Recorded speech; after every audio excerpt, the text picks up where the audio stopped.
يا بمبم، يا بمبم، الحق يا بمبم. فجأة عادي مالك يا جعيدي؟ في ايه؟ ايه يا جعيدي مالك؟ الحق يا عم بمبم. الحق ايه يا عم؟ في ايه؟ ايه اللي حصل؟ خير يا رب.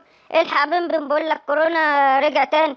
كورونا؟ كورونا مين يا جعيد؟ كورونا اللي هو كورونا يعني؟ ايوه يا عم بمبم، كورونا اللي هو كورونا.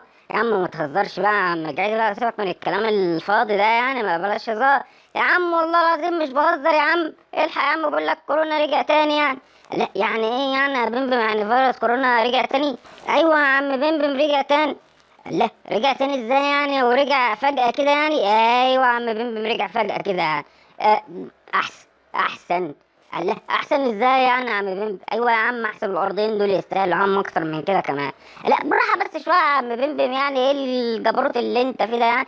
يا عم ولا جبروت ولا حاجة يا عم، بلاش يا عم، بلاش نيل يا عم، بلاش وجع دماغ يا عم، خليهم في المهلبيه اللي هم عايشين فيها دي يعني، بلاش وجع دماغ. وانت بس عمال تقول لي ارض الحضارات، ارض الحضارات. اهو يا عم اديك شايف يا عم، بتوع الحضارات بتوعك دول عمال بيعملوا ايه وبيتعمل فيهم ايه؟ لا امال يا عم بيمبم يعني، ما ايه اللي بيحصل يعني؟ ما احنا ما حدش فاهم حاجه يعني في اي حاجه. ايوه حلو يا عم، ما حدش فاهم اي حاجه في اي حاجه، بخليك ساكت وريح دماغك يا عم، وخلينا نتفرج واحنا ساكتين على اللي بيحصل في الايه، على الكوكب العجيب ده. لا يعني يا بيمبم، انت شايف كده يعني؟ ايوه يا عم انا شايف كده. بص خلينا تعالى نشوف المسلسل الجديد اللي هيحصل على الارضين دول، اللي هيصدقوه برضه يعني.